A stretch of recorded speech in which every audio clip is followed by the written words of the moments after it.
好学猫。好久不见，我是子飞秋月。在我们的故事开始之前，我还是想按照惯例问你一个问题：你现在有心爱的人吗？当然，答案在你的心里，你不说，没有谁会知道。欢迎来到何为系列，在这个系列当中，我不再是历史中的相关人物，我就是我，你也是你。我希望能跟你讲一讲我最近的一些小感悟、小思考，我也希望我的这些思考能够真切地帮到你。今天我想跟你聊一个很多人都在问我的问题，叫做何为爱情？其实每次有人让我讲这个话题，我都会觉得有点困难，因为说实话，我并不是一个已经成长了很多阅尽千帆的人，我也不是那种经历过很多故事，回头就能把爱情讲得很完整的人。所以今天这一期何为爱情，不是我站在一个什么都懂的位置来给大家下定义，更像是在我现在的人生阶段，站在我此刻能看到的地方，和你们认真的聊聊天，来聊一聊以我现在的理解，爱情到底是什么。如果你也还年轻，如果你也正在喜欢、犹豫、期待、失望，甚至有一点不知所措，那或许今天这段话不一定是答案，但可能会像一盏小灯，陪你把心里的那一团说不清的感觉慢慢的看清一点。那何为爱情？如果我们先站在一个比较客观、比较公正的角度去看，它其实没有那么浪漫。在心理学和脑科学里，爱情里有一部分跟我们身体里的化学反应有关。你会因为一个人心跳变快，会反复想起他，会期待他的消息，会因为一句话开心很久，也会因为一点冷淡突然失落。这些感觉背后可能有多巴胺的奖励机制，有新鲜感带来的兴奋，有依恋系统被激活后的不安和靠近。它不是你矫情，也不是你太敏感，很多时候它就是人的本能反应。从这个角度看，爱情是一种很复杂的身心反应，它让人兴奋，让人投入，让人想靠近，也让人害怕失去。如果再说的理性一点，我觉得爱情甚至可以被拆成很多部分。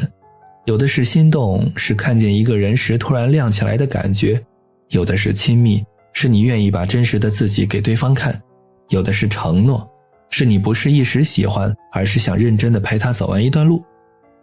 所以你看，科学的解释没有错，它帮我们知道爱情并不是凭空掉下来的神话，它有迹可循，它和情绪、依恋、经历、性格，甚至童年的安全感都有关系。但问题是，如果爱情只是这些，那为什么有人明明已经很久不联系了，你还是会在某个晚上突然想起他？为什么有些人明明不算最合适，你却偏偏在他面前最像自己？为什么有一些感情已经结束很久了，你回头想起来心里还会轻轻地疼一下，但你又知道你的那份疼里面有真心？所以后来我觉得科学可以解释爱情为什么发生，但它不一定能完全说出来爱情对我们来说是什么。多巴胺可以解释心动，但它解释不了你为什么会在一个人难过的时候第一反应是想抱抱他。它也解释不了你明明很委屈，但你还是想把自己想说的话说清楚，不想让误会越走越远。它解释不了你在爱里慢慢学会了克制，学会了尊重，学会了不把自己的情绪变成对别人的伤害。所以这些东西已经不只是反应了，这是一个人在关系里慢慢长出来的属于自己的样子。所以现在如果你问我，在生活里，在我们每一个人心里，爱情到底是什么？我想，爱情可能不是一句我爱你那么简单，它更像是一种很深的在意，是你会在很多人里面偏偏对一个人的情绪特别敏感，是你嘴上可能没有说太多，但你会记得他的习惯，记得他的脆弱，记得他沉默的时候其实也在难过，是你想靠近他，不只是因为他让你快乐，也因为你愿意去理解他那些不快乐的时候。爱情也可能是一面镜子，你以为你在爱一个人，后来你会慢慢发现，你也在这一段关系里看到你自己。你看见自己的期待，看到自己的不安，看到自己有多害怕被忽略，也看见自己其实比想象中的更加柔软。有时候我们以为爱情就是我得到了一个人，但后来我们才发现，爱情常常是在认识我们自己。它不只是让人心动的东西，它也是让人成长的东西。真正好的爱情不是只让我一时开心，而是让我在这一段关系里慢慢变得更真诚，更勇敢，也更有担当。我可以喜欢，但我不控制；我可以依赖，但不把你当成我全部的答案；我可以在意，但也不会为了留住你把我自己弄丢。如果说前面我说的那些是科学上的爱情，那后面这些可能就是我心目中的生活里的爱情。所以如果你问我何为爱情，那以我现在的理解，它一开始可能是心跳，是多巴胺，是期待，是慌张，可走到后面它应该变成理解，变成分寸，变成责任，是我认真对你，也认真对我自己。我觉得这一点很重要，也很难得。好，说到这里，很多人心里都会冒出第二个问题，如果爱情很重要，为什么我们这个时代反而越来越难得到真正的爱情？我们经常从朋友圈，从短视频，从各种社交媒体发现，现在的人玩玩的感觉越来越多，真正爱一个人的人越来越少。我觉得不是大家不想爱了，恰恰相反，是大家太想要了。我们现在活在一个很容易让人着急的时代，什么都很快，网速很快，认识很快，靠近很快，心动很快，分享很快，甚至连离开都很快。很多关系还没来得及长出根，就已经被情绪、误会、节奏、现实推着走了。很容易的开始，不容易持续的然后与艰难的结束。我们见到一个人会心动，但不知道怎么表达；我们见到一个人会期待，但不知道怎么沟通；我们想被别人理解，但又不太敢把真实的自己拿出来。为什么？因为真实是有风险的。在现在这个时代，谁先心动谁就被动，越认真的人往往越容易受伤，并且一旦开始期待，就很难假装无所谓了。所以现在的爱情关系当中，其实很缺两样东西，一个是勇气，一个是耐心。勇气是我愿意让你看到真实的我，不只是状态和表现好的我。耐心是我们之间出了问题，不是立刻判死刑，而是愿意坐下来打开心胸，平等沟通，认真学习。这两样东西特别难，这不是一个人的努力就够了的。所以你看，真正的爱情很难得，并不是因为爱本身有多稀有，而是因为它需要两个人同时都要拿出很珍贵的东西。除了这些之外，我觉得还有一个很现实的原因，我也很想说一下。很多人把爱情想成了一个我找到对的人就行了，但很少去想我有没有成为一个适合进入爱情的人。我们经常会把目光一直放在别人身上，他够不够坚定，他够不够爱我，他会不会离开，而不是反观我们自己。我会不会好好说话，我能不能面对冲突，而不是一难受就逃。我有没有边界，也愿不愿意尊重边界。我想要的是一个人填补我的空缺，还是愿意跟另一个人一起成长。那当这些问题我们还没有想清楚的时候，爱情就很容易变味。它会从彼此照亮慢慢变成彼此索取，会从我想懂你变成你为什么不能按我期待的样子来。所以你看，真正的爱情是很难得的，但也正因为它难得，它才值得。所以如果你现在还没有遇到那样的爱情，不用着急，也不用怀疑自己，这并不代表你不值得。很多时候只是你还在路上，对方还在路上。说到这里，我想跟你讲一个故事，不是我的故事，我的故事还不够登上何为系列这个平台。我想跟你讲的是小 A 的一张 A4 纸的故事。小 A 是化名，他也是一位短视频创作者，本次讲他的故事也获得了他的授权。那我们是怎么认识的呢？我们是在创作者的一次大会里认识的，然后一沟通发现我们是同城，挺投缘，有一搭没一搭的就聊了起来。但说实话，我们这种人白天都挺忙的，找选题、查资料、定内容、审脚本、搞拍摄、做剪辑，那反而是在深夜我们才能说点真正的心里话。我记得那是2025年元月的一天晚上，凌晨2点多，正好都忙完了，我们两个临时约着吃点东西，找了一家还开着门的大排档。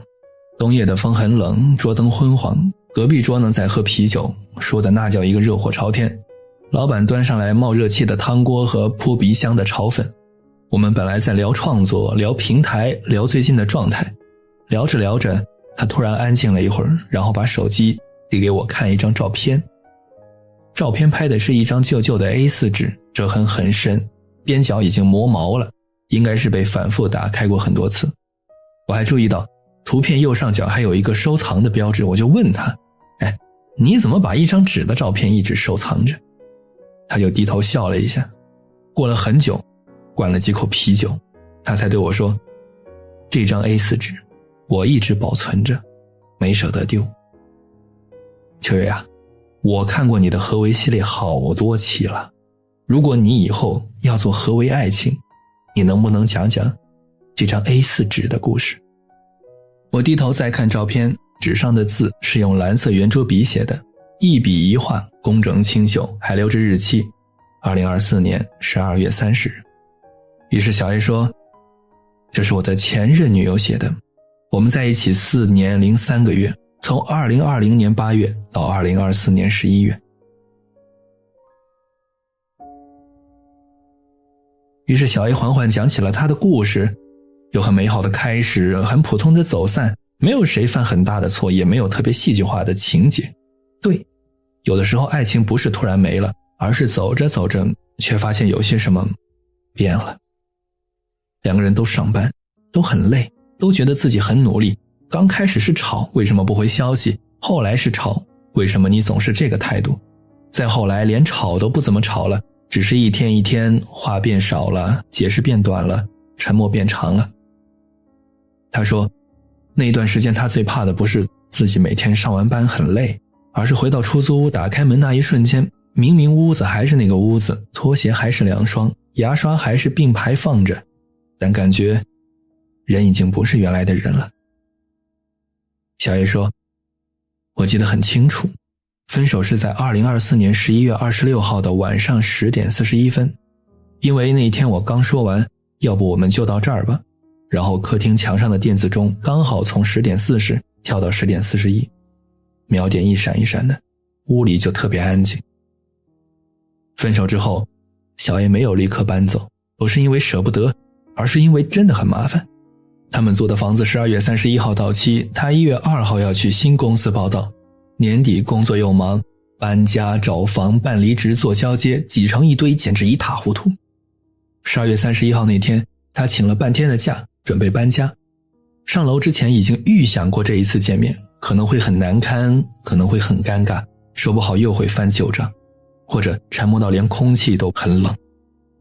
结果打开门那一瞬间他就愣住了，客厅的地上已经整整齐齐放了7个纸箱，真的是7个，因为每个箱子的侧面都已经贴了标签，按1到7写好了。第1箱证件，后面有个括号蓝色文件袋。第2箱冬衣。第3箱书括号重。第4箱药括号鲜柴。第5箱电脑硬盘括号小心。第6箱洗漱。第7箱零碎。他当时站在门口，手里还拎着打包用的胶带，半天没动。他从卧室里面走出来，看了他一眼，只说了一句，来了，我跟你分好了，省得你到新家找不到东西。小 A 说，他那一瞬间感觉胸口像被什么堵上了。他把一张折好的 A4 纸放到第1箱上，说，清单在这儿，我怕你到时候乱拆。这就是那张被小 A 拍下来照片，舍不得丢的 A4 纸。我看见上面除了7箱按顺序拿之外，还有几行更小的字，身份证、毕业证、银行卡都在蓝色文件袋，新公司要的离职证明在最里面，胃药分了6包，在第4箱，别空腹吃，鼻炎喷雾放到了药箱右侧的小袋子里，你妈去年给你寄的灰围巾单独装了，别机洗，旧手机充电器在电脑包的夹层里。那天他们2个没怎么聊，就一直搬东西，一趟又一趟。老小区的电梯慢得离谱，中间卡在9楼停了快3分钟。小 A 抱着3箱书，手指勒得发红。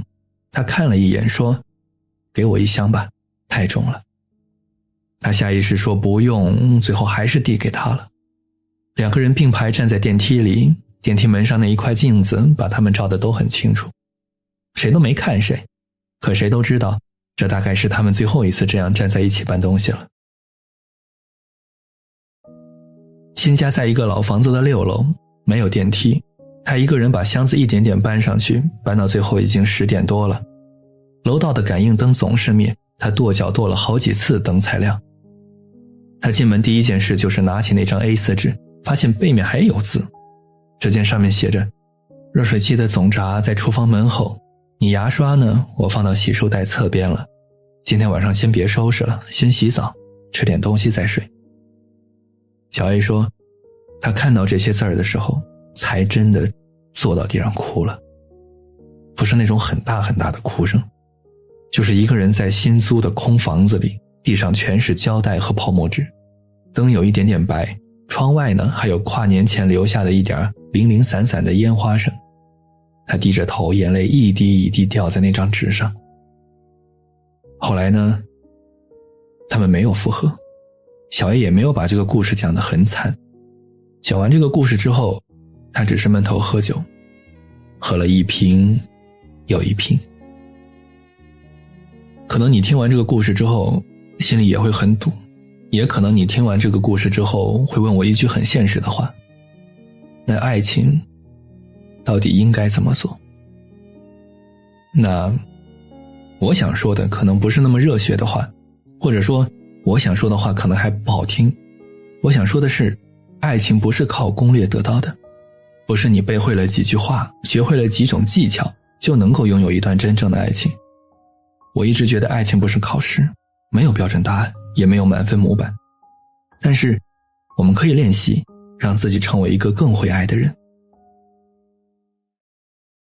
这句话你可能听起来很抽象，但它其实真的很具体。因为爱情真正开始之前，我们首先要学会的其实是自知。很多时候我们以为自己是在找爱情，其实我们是在找止痛药。我们太累了，想找个人抱一下；我们太孤单了，想找个人陪一下；我们太没有安全感了，想找一个人证明一下我是值得被爱的。这些都很真实，一点都不丢人，人都会这样。但如果我们分不清这些东西，爱情就很容易变味。你会把喜欢变成抓紧，会把在意变成控制，把我需要你变成你永远不能离开我。所以你可以现在问自己几个问题：我现在是真的想进入一段关系，还是只是太想被安慰？我是想跟一个人一起生活，还是只是害怕一个人过夜的孤独？我想要的是热热闹闹，还是稳稳定定？我说我总是想要爱情，但我真的准备好承担它了吗？你可以问问自己。我觉得一个人不是要变得多厉害多优秀才配得上爱情，怎么做的第一步不是怎么去爱别人，而是你能够诚实地看看自己。然后如果你已经在一段关系里了，那怎么做这件事儿，我觉得最重要的一点是少一点猜，多一点说。真的，很多感情不是不爱了，而是我猜，天天猜，猜累了。你猜他为什么今天回消息那么慢？你猜他为什么刚刚语气说话那么冷？我们都在心里做判断，我们都在等对方来先解释，但谁都不愿意先把话说清楚，到最后一个误会叠一个误会，一件小事拖成一根刺。明明最开始只是想被理解，最后说出来的却全是指责。我觉得爱情里最怕的不是吵架，最怕的是两个人都很委屈，但是谁都不肯好好说话。所以我越来越觉得，在爱情里，一个人最珍贵的能力不是多会制造浪漫，而是会表达自己的感受。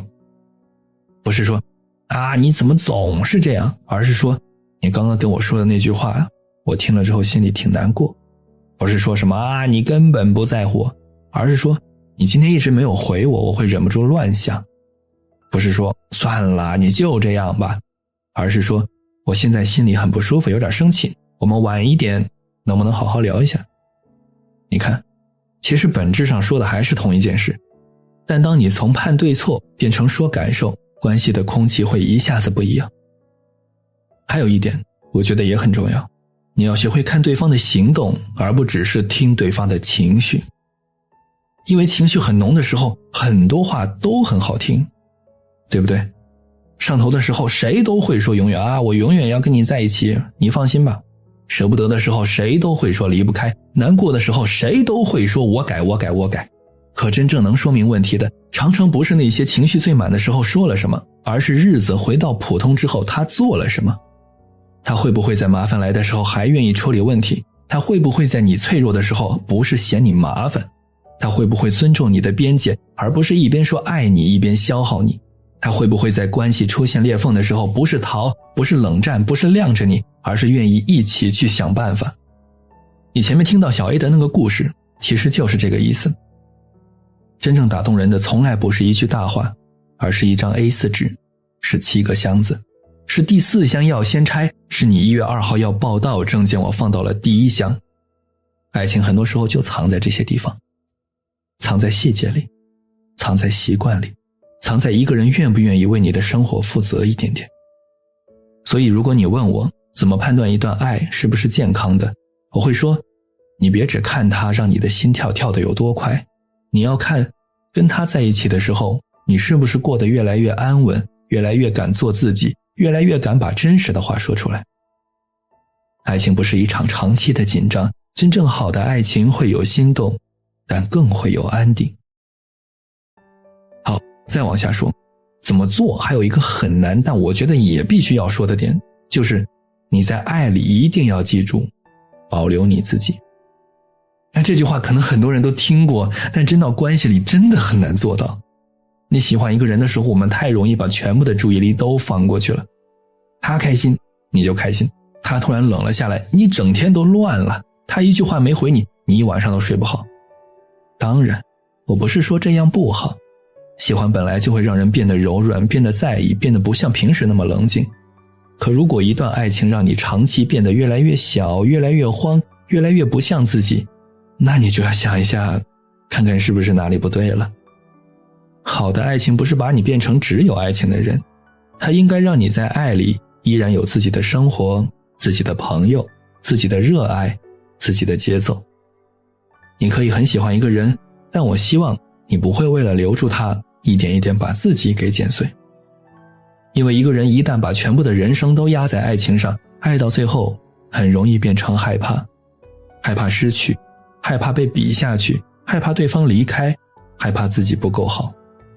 所以你会越来越想抓紧，越抓越紧，越紧越抓，关系反而越喘不过气。所以怎么办呢？不是爱的少一点，而是爱的稳一点。你可以认真，但你别把你自己是谁弄丢了。你可以投入，但你不要放弃你原本的热爱，原本的生活。你可以依赖，但不要把对方当成你唯一的情绪出口。所以一个人要把自己的生活先过好，那爱情来了，你才能接住。好，还有最后一点，我觉得尤其重要。那怎么做，不是教我们怎么在一起，它也包括如果有一天我们走不下去了，我们该怎么结束。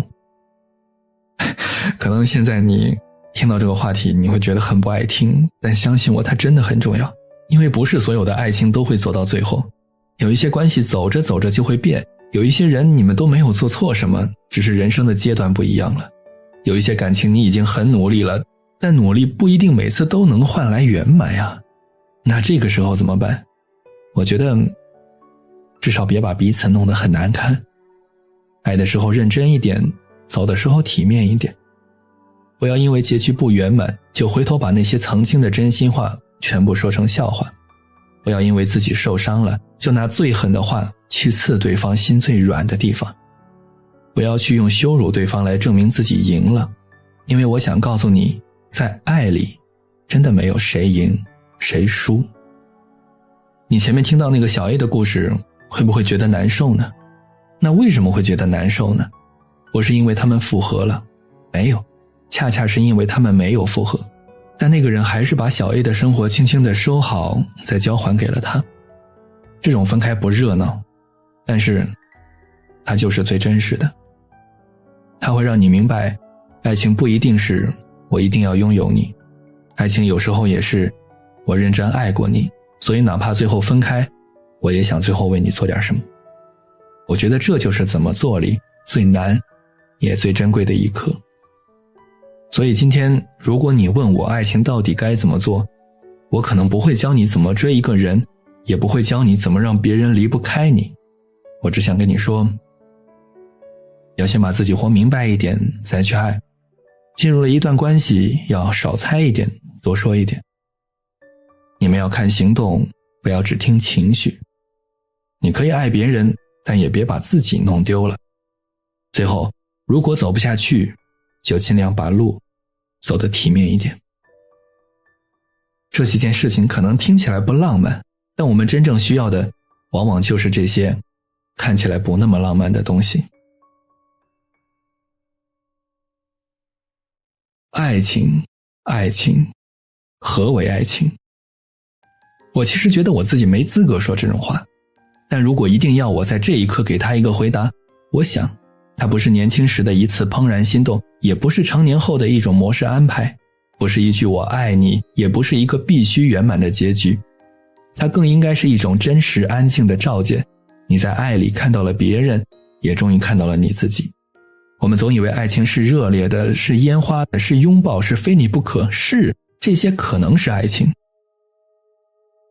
但我们后来也许会慢慢明白，爱情也是那些不那么热闹的时刻，是你难过时有人听得出来你在逞强，是你慌乱时有人先替你把生活给安顿好，是争执过后依然愿意把话说清楚，是走到最后哪怕不能同行，也不把彼此的真心摔到地上。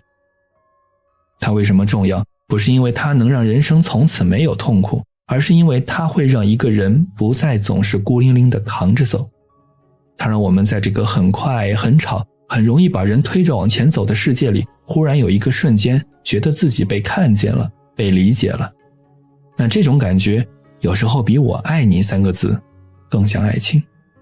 所以走到最后，我越来越觉得爱情最珍贵的地方不是把2个人永远绑在一起，而是让人长出一种能力，去认真的爱，去智慧的活，去包容的相处，去体面的告别，去在遗憾里依然相信真心，去在失去之后依然不把自己封闭起来。希望有一天你能够遇到这样的爱，不用意志证明，而是慢慢的安定下来，不用总是猜对方，总是怕，不用在深夜里面反复问自己到底值不值得，不是把你自己困住，而是让你自己变得更完整，更柔软，更有力量。那如果你还没有遇见，也没有关系，请先好好的生活吧，先把自己的心一点点养好，因为当爱情真正到来，你就会明白，它不是逃离，不是拯救，而是哪怕一路风雨，也和你一起坦然无惧，坚定地走下去。所以在故事的最后，你问我何为爱情？以我现在的理解，爱情就是在人生漫长的路上，你曾经那样认真地爱过一个人，也因此学会了怎样去爱别人，怎样去爱自己。哪怕后来有圆满，也有遗憾，你都仍然愿意相信，这世界上值得被珍惜的，从来不是结局本身，而是那一颗在爱里始终没有变冷的心。